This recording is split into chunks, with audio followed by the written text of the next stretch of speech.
प्रभो हर हर महादेव शिव शंभो धवलेश्वराय वालालिंगाय नमः।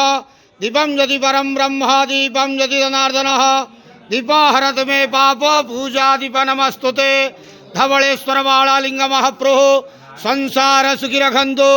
आज माघ मासर शुभ सोमवार रे समस्त श्रद्धालु भक्त मानक आशीर्वाद करंतु, मनस्कामना पूर्ण करंतु, कर्म क्षेत्रोन्नति करंतु, ग्रहरिष्ठ खंडन करंतु, जगतर मंगल करंतु, विश्वर कल्याण करंतु, आपणकर नाम विख्यात करंतु, सेवकर डाक श्रवण करंतु, समस्त गुआवसा भक्त मानकर मनस्कामना पूर्ण करंतु। जो जो भक्त माने आपण पाखरे मानसिक रखिछंती तांका मानसिक पूर्ण करंतु। बाबा धवलेश्वराय नमो नमः। संसार सुखी रखंतु, आनंद गवार हरि बोलो। आज शुभ सोमवार रे समस्त श्रद्धालु भक्त मानक आशीर्वाद करंतु, आनंद गवार हरि बोलो। बाबा धवलेश्वराय नमो नमः।